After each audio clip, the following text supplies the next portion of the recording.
Maccabée, aux 12 tribus dans la dispersion, salut. Depuis quelques années, les dérives de la fraternité Saint-Pie-X sont de plus en plus nombreuses et de plus en plus graves. C'est pourquoi j'ai jugé bon d'en avertir ses fidèles et ceux qui seraient tentés de la rejoindre après avoir compris l'imposture qu'était le conciliabule Vatican II. Cette nouvelle série de vidéos se propose donc de vous exposer une par une les dérives auxquelles s'adonne l'œuvre déchue de Monseigneur Lefebvre, avec bien évidemment la complicité de 3 des 4 évêques qu'il a jadis sacrés. Non seulement ceux-ci ont failli à la mission qu'ils avaient pourtant juré de remplir, mais ils n'aspirent désormais plus qu'à une seule chose, rejoindre Bergoglio pour faire partie intégrante de la secte moderniste. Et cela, j'entends bien le démontrer. De la même manière que la Rome apostate compte sur ces chiens de garde que sont les pseudo-conservateurs pour servir d'écran de fumée, la fraternité Saint-Pie-X peut également compter sur certains de ses membres les plus zélés pour étouffer la vérité. Loin de moi, bien entendu, l'idée de mettre dans le même panier tous ses fidèles, puisque j'en ai moi-même fait partie et que j'étais, je pense pouvoir le dire, d'assez bonne foi. Il s'agit donc là d'une mise en garde bienveillante à l'égard de ceux qui veulent réellement servir notre Seigneur Jésus-Christ et échapper à l'emprise du diable. De plus, tout ce que je vais maintenant exposer sera purement factuel, de manière à couper l'herbe sous le pied de ceux qui préfèrent défendre leur petite chapelle plutôt que l'Église de Dieu. Car disons-le clairement, la loyauté de certains va d'abord à la fraternité Saint-Pie-X avant d'aller à la bergerie du Seigneur. Que ceux qui voudraient me contredire ne s'abaissent donc pas à embrasser l'attitude si misérable de certains conciliaires malhonnêtes qui, n'ayant pas le moindre argument, en sont réduits à des attaques purement personnelles et subjectives. Si la vérité est de leur côté, eh bien qu'ils la défendent en énonçant la vérité. Et s'ils sont incapables de faire ça, alors qu'ils reconnaissent qu'ils ne sont pas du bon côté.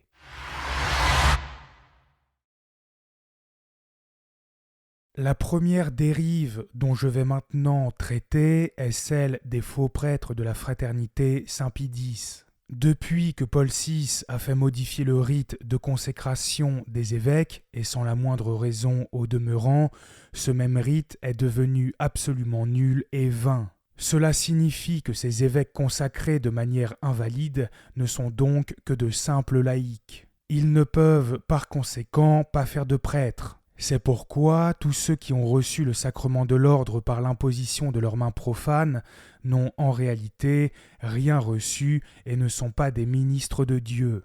Le problème ne se pose évidemment pas pour ceux qui ont été ordonnés par Monseigneur Lefebvre ou les évêques qu'il a lui-même sacrés, puisque tout a été fait de manière valide.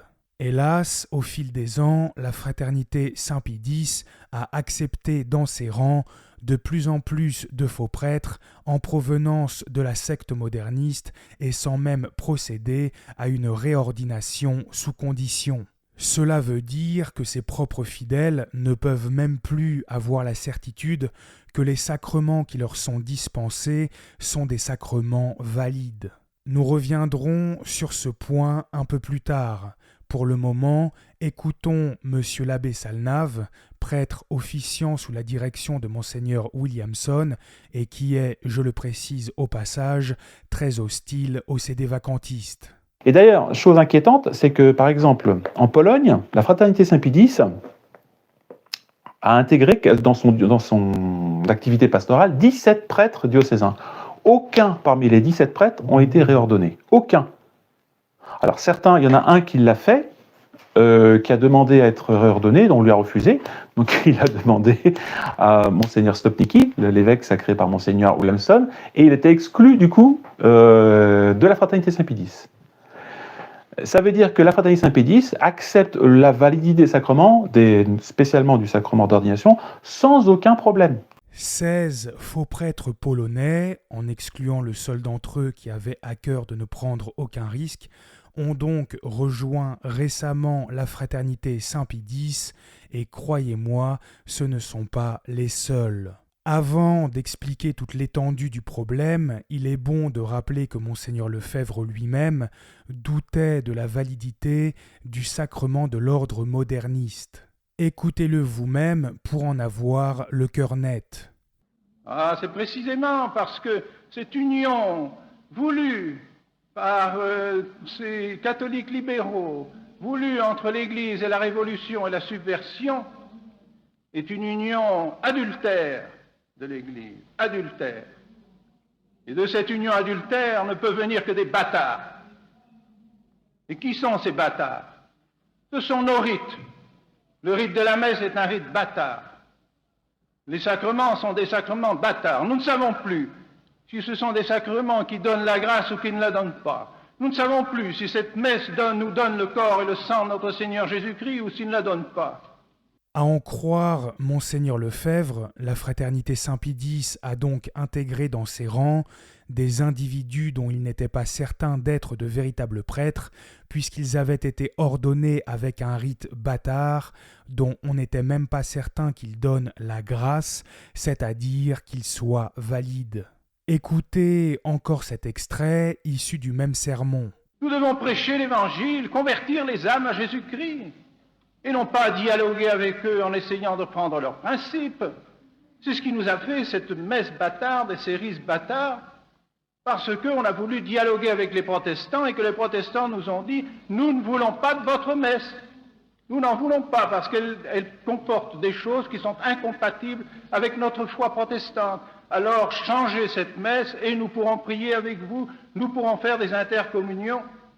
Nous pourrons recevoir vos sacrements, vous pourrez venir dans nos églises, nous irons dans les vôtres et tout sera fini et nous aurons l'unité. Nous aurons l'unité dans la confusion, dans la bâtardise. Nous ne voulons pas de cela. Jamais l'Église ne l'a voulu. Ce qui vaut pour les protestants et la secte vaut nécessairement pour la secte et la fraternité Saint-Pie-X, puisque ce qui les réunit tous sont ces fameux rites bâtards. Là encore, à en croire monseigneur Lefebvre, la fraternité Saint-Pie-X œuvre maintenant à l'unité dans la confusion et la bâtardise. Hélas, l'honnêteté intellectuelle m'oblige à le dire. Monseigneur Lefebvre a lui-même participé au problème actuel des faux prêtres de la fraternité Saint-Pie-X, même s'il ne l'a jamais fait dans les proportions actuelles. S'il faisait réordonner sous condition certains d'entre eux, il lui est arrivé de ne pas le faire en fonction de ses rapports avec Rome. Quand il trouvait un arrangement avec la secte, il avait tendance à faire des concessions, et quand il n'en trouvait pas, il se montrait plus intransigeant. Voici un extrait d'un article écrit par l'abbé Cecada, qui fut dans sa jeunesse séminariste à Écône. Des prêtres à l'ordination douteuse. Le supérieur du district du Sud-Ouest, le père Hector L. Bolduc, avait depuis des années employé le père Philippe Stark S.J. pour offrir la messe dans les missions de la fraternité Saint-Pie-X dans son district. Nous avons découvert que le père Stark avait été ordonné selon le rite d'ordination post-Vatican II. Maintenant, monseigneur Lefebvre lui-même nous avait dit des années auparavant que le rite d'ordination sacerdotale de 1968 était d'une validité douteuse et il avait ordonné de manière conditionnelle au moins 2 prêtres du Novus Ordo qui étaient venus travailler avec la fraternité Saint-Pie-X aux États-Unis, les pères Sullivan et Ringross. Lorsque les faits concernant le cas Stark ont initialement été révélés, nous avons supposé que monseigneur Lefebvre suivrait le même cours d'action avec le père Stark. Lorsque cela ne s'est pas produit, en 1981, nous avons publié une étude du nouveau rite d'ordination dans notre magazine Le Catholique Romain. L'article rédigé par le père Jenkins et intitulé « Purger le sacerdoce dans l'Église conciliaire » ne mentionnait pas directement le cas Stark, mais sa conclusion était claire. Le nouveau rite d'ordination était d'une validité douteuse, par conséquent les sacrements conférés par un prêtre ainsi ordonné étaient d'une validité douteuse, et donc un tel prêtre devait rechercher une ordination conditionnelle. Cela n'a pas été bien accueilli par le père Bolduc. De son côté, le père Stark a clairement indiqué qu'il refuserait de se soumettre à une ordination conditionnelle. Monseigneur Lefebvre a indiqué qu'il voulait que nous publiions un autre article sur le sujet de Michael Davis, et Davis, bien sûr, soutenait que le nouveau rite était valide. Nous avons publié l'article de Davis accompagné d'une critique de celui-ci par le père Jenkins. Cela a ensuite donné lieu à un autre échange écrit dans le catholique romain. La question a traîné jusqu'en 1982, moment où Monseigneur Lefebvre, nous l'apprendrions plus tard, était engagé dans l'un de ses périodiques épisodes de négociations en coulisses avec Rome. Si nos objections à la validité des nouveaux rites d'ordination étaient devenues connues des modernistes auprès desquels ils cherchaient la reconnaissance, cela aurait été un obstacle embarrassant à la réconciliation. Ainsi, au lieu de traiter la question de l'ordination du père Stark comme une menace sérieuse pour la validité des sacrements que son organisation conférait, Monseigneur Lefebvre l'a traité simplement comme un ennui et un problème politique interne. À la manière des meilleurs corps diplomatiques, il cherchait à apaiser les deux côtés, à tergiverser, à retarder et à éviter les disputes publiques.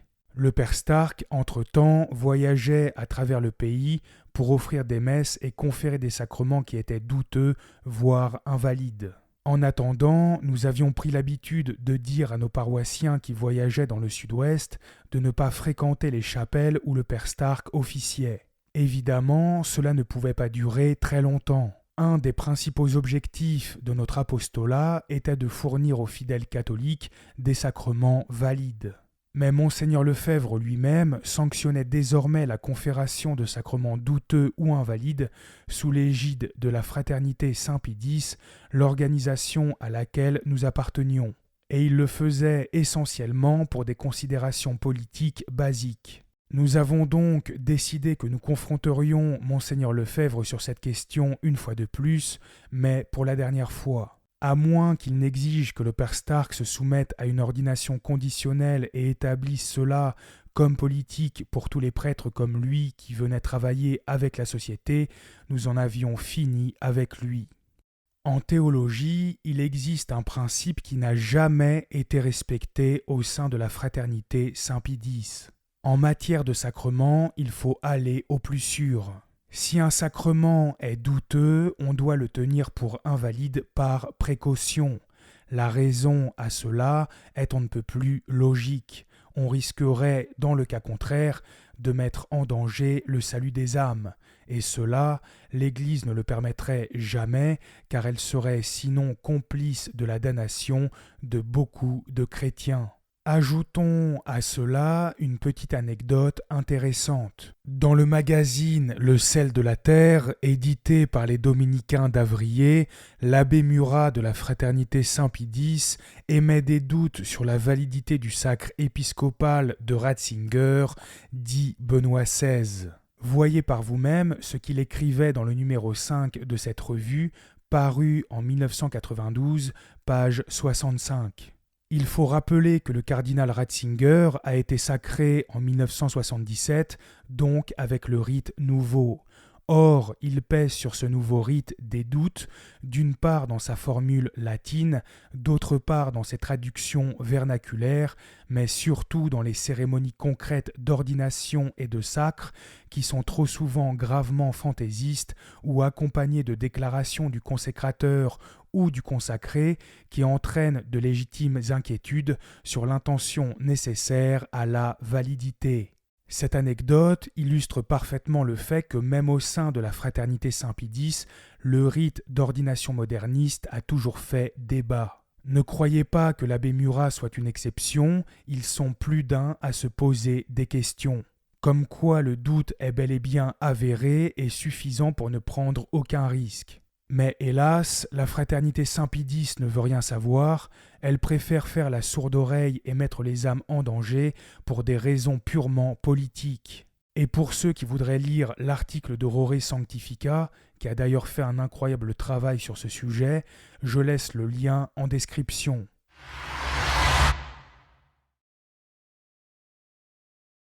Combien de faux prêtres existent-ils au sein de la fraternité Saint-Pie-X ? Il est difficile de répondre à cette question, car vous pensez bien que celle-ci évite au maximum de s'étaler sur le sujet. Nous savons déjà que 16 faux prêtres polonais, 17 moins celui qui a été exclu pour s'être fait réordonner, ont récemment été intégrés. En plus de cela, j'ai trouvé une liste de 6 noms sur le site virgo-maria.org qui date un peu, il faut le reconnaître, mais qui reste tout de même très intéressante. On y retrouve les noms de l'abbé Bellwood, Don Gabriele, l'abbé Gauche, le père Pius, l'abbé Cottard et l'abbé Villet.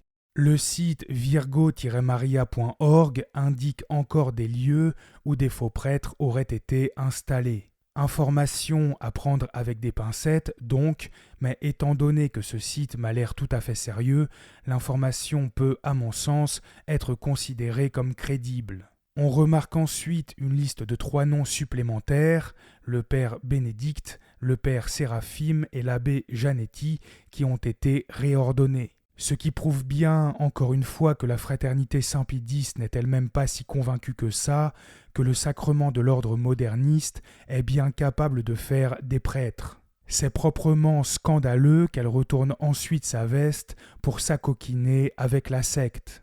Sur le site de la fraternité Saint-Pie-X, laportelatine.org, j'ai également trouvé le nom de Massimo Sbicego. Un faux prêtre donc qui a rejoint la fraternité Saint-Pie-X sans être réordonné lui non plus. Il est à noter que dans les noms que j'ai donnés, certains ont quitté la fraternité Saint-Pie-X. Il est donc difficile de savoir combien de faux prêtres il y a dans les rangs de cette organisation en temps réel. Seule elle le sait et elle ne va bien évidemment pas nous le dire. Aujourd'hui, la fraternité Saint-Pie-X compte environ 700 prêtres. Entre les faux prêtres polonais plus les noms que j'ai cités, nous pouvons envisager, sans trop exagérer je pense, que ce chiffre monte probablement à une 50aine, sinon plus. Allez même savoir si on n'atteint pas les 10%, ce qui ferait un faux prêtre sur 10. Dans une église en ordre, 1 sur 700 serait déjà un énorme scandale, alors 1 sur 10, je n'ose même pas imaginer. Si la fraternité Saint-Pie-X veut nous fournir le nombre exact, qu'elle n'hésite surtout pas. Et je lance également un appel à témoins. Si vous avez des noms de faux prêtres que je n'ai pas cités, n'hésitez pas à les écrire dans les commentaires pour que je tienne une liste à jour.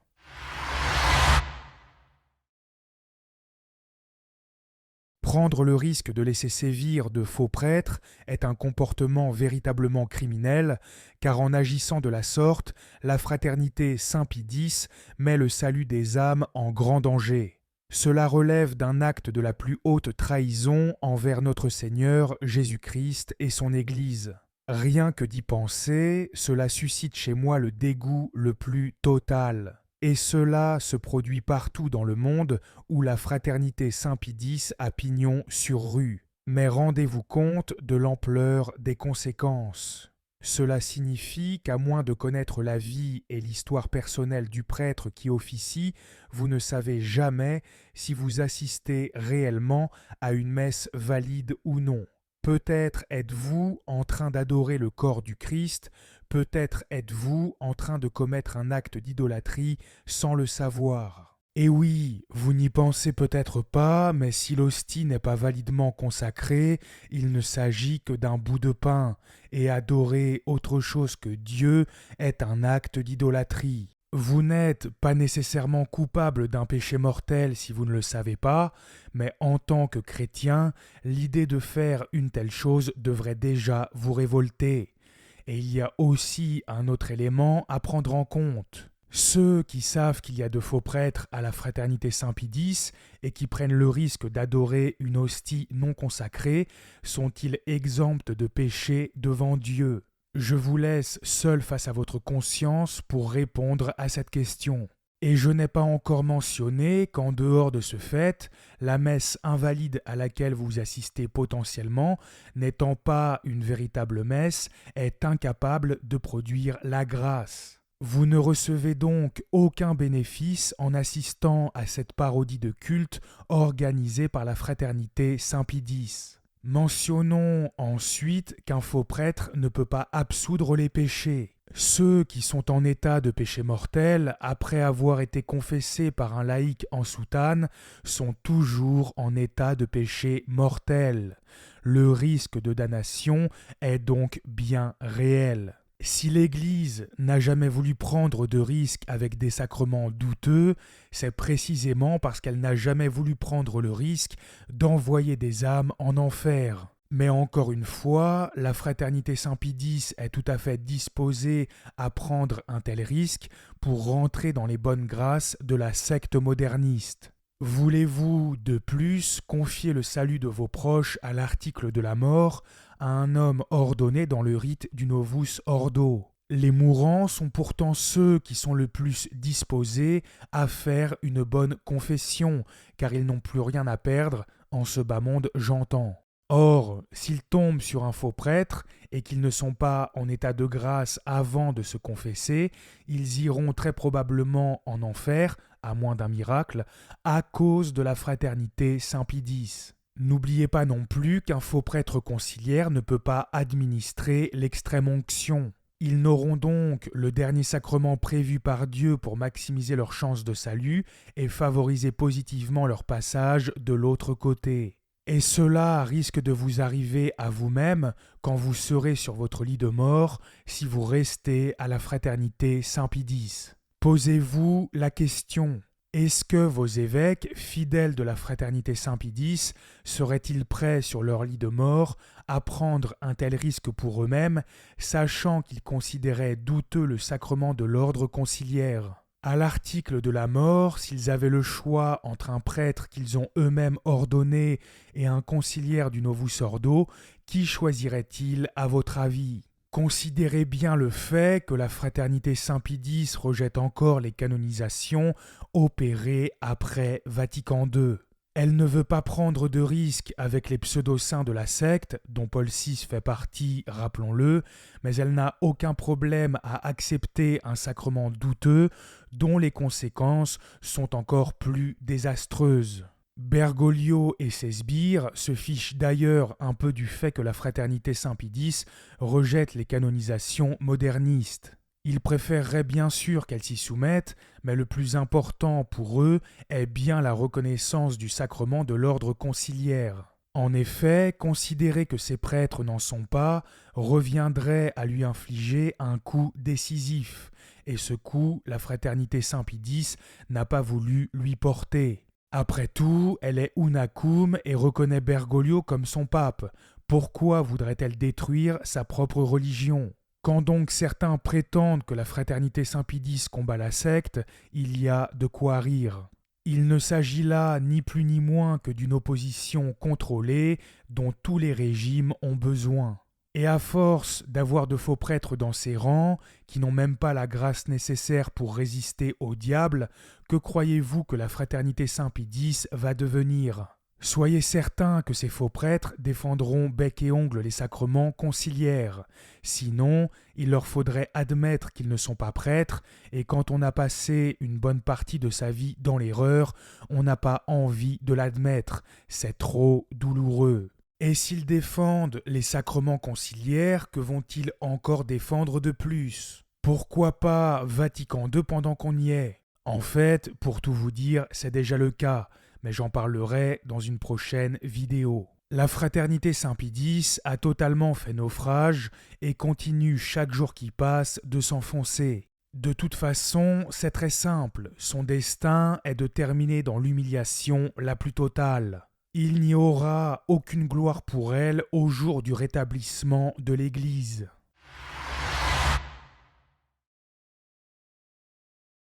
Vous rendez-vous compte que vous, fidèles de la fraternité Saint-Pie-X, devez en permanence faire attention où vous mettez les pieds pour ne pas subir les choix politiques et doctrinaux de ceux qui vous dirigent.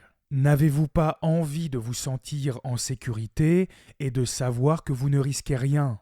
La vérité est que vous êtes en danger, même au sein de la fraternité Saint-Pie X, alors que vous vous y êtes réfugié pour échapper à la secte. Mais si vous y êtes également en danger, cela signifie bien que le diable est rentré dedans. Si vous connaissez vos prêtres et que vous êtes dans un endroit qui n'est pas trop fréquenté, alors tout va bien pour vous. Vous pourriez agir de manière égoïste, vous dire que vous êtes passé entre les mailles du filet et que tout va bien, mais ne vous inquiétez pas, il n'y a pas que ce problème-là et de toute façon, le diable vous rattrapera d'une manière ou d'une autre. Imaginez que vous voyagiez, que vous arriviez dans une ville que vous ne connaissiez pas et qu'il y a plusieurs prêtres comme à Saint-Nicolas du Chardonnay. Vous voilà obligé de faire une enquête pour savoir si vos évêques ont dressé un piège mortel pour attenter à la vie de votre âme sur votre route. Le niveau de stress pour certains que cela doit être